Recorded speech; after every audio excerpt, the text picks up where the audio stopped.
I'm back again by this terrible cemetery pet store. Oh my god, the baby died in part 1. Let's just continue. Continue the part of the journey of kill count. I'm never gonna watch this anymore. Oh, in anguish. This movie's got plenty that doesn't impress me, but damn, that moment is powerful. The funeral is pretty painful to watch too, since Lewis's father-in-law punches him in the face and their fight causes the casket to fall and expose a bit of dead baby arm there. It's your son's funeral. Get a hold of yourself, please.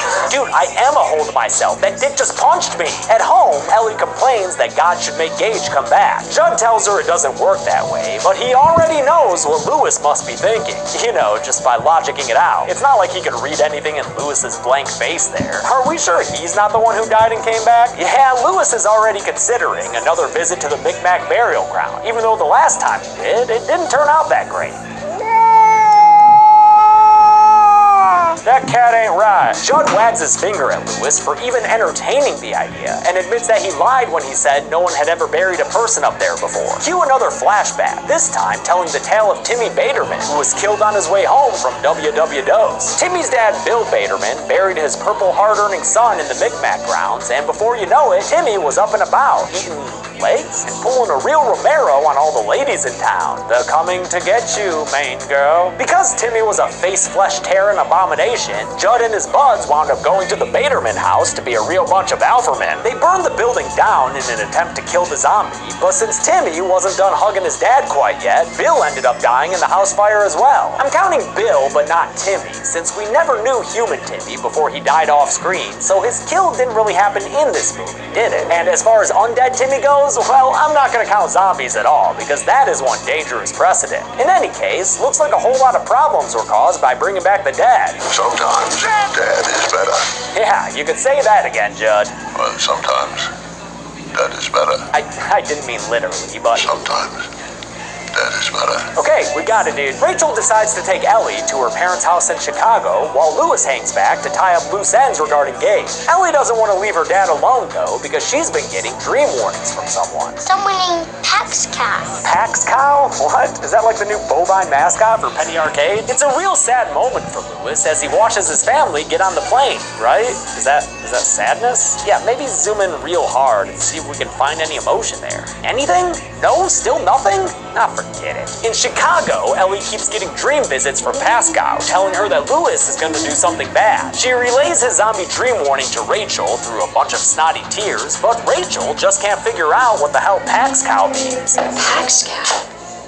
Where do I know that? Pascal? Was she saying Pascal? Her phone-a-friend lifeline was a dead guy. That's ironic, don't you think? Recognizing Pascal's name, she tries to call Lewis, and when she's unable to reach him, her mother tries to quell her qualms. Probably went out for a hamburger or a chicken dinner, dear. You know how men are when they're alone. Yeah, you know how us guys be. When the wife is away, it's meat eating time. She calls up Judd, interrupting his mustard dinner, and asks him to keep an eye on Lewis, which he agrees to do. I mean, it's not like it's a hard task for the guy. It just means relocating his beer drinking and cigarette smoking to the front porch. During all this, Lewis has broken into the cemetery and by now has dug up Gage's casket. After cradling the corpse for a mo, he heads home to bury that boy, sneaking past Judd with ease since the old feller wound up sleeping on the job. Lewis carries Gage over the deadfall and into the blue zone, which is extra active tonight with the sounds of roaring and maniacal laughter. What is that place? Frickin' Arkham? It's also got a whole bunch of fog and falling trees, so maybe don't go camping in the blue zone, yo. Hey, you know what? We keep hearing all these evil roars. Could we maybe get a glimpse at the beings who produce them?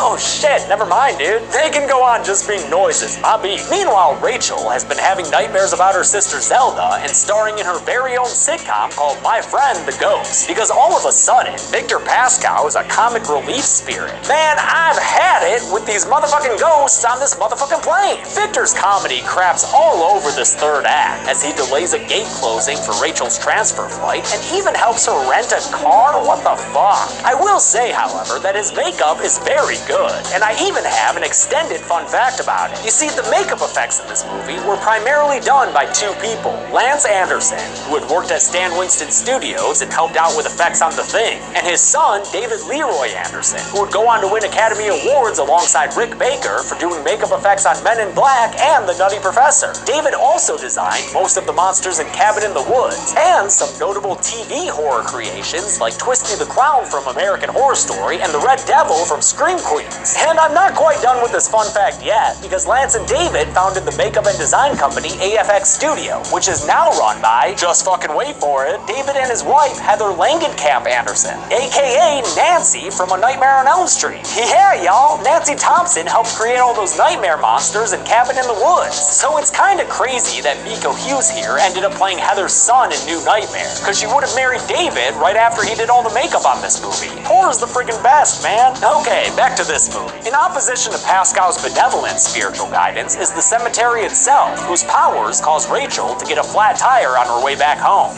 It's trying to stop you. Do you hear me? It's trying to stop you.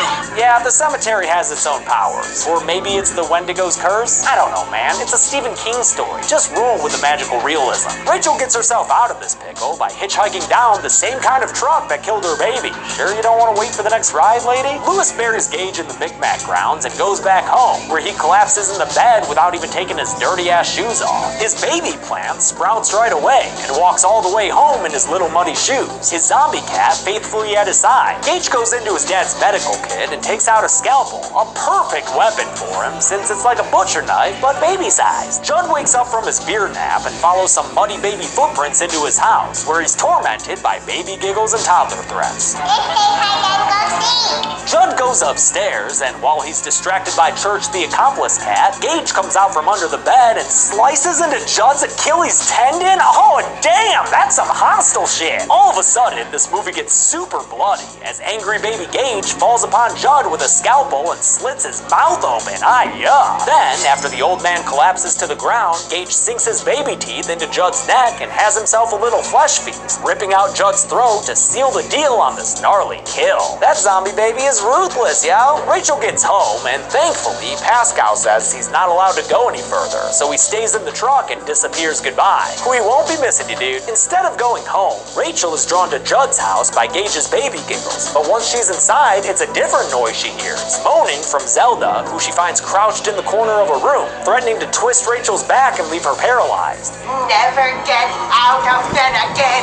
Never get out of bed again. But don't worry, Rachel, Zelda's not actually there. It's only show-stopping Gage? What? Who dressed this kid up like a thrift store Mad Hatter? He's actually dressed like a portrait in Rachel's family home. I guess the evil spirit did that to better emotionally manipulate the poor woman. Oh, and look, the portrait's got a little church-looking cat in it too. That's nice. Gage says he has a present for Mommy and approaches her at maximum toddler speed. And because we hear a stab and Rachel scream, I'm gonna put her on the count right now. Murdered by her own little undead child. Lewis wakes up in a pratfall the next morning. Wow, how did he not gouge his eye out there? And sees evidence that Gage has returned and looted Lewis's man bag. He gets a call from his undead son, and it's honestly super unsettling. First I played with Dad, then Mommy came, and I played with Mommy.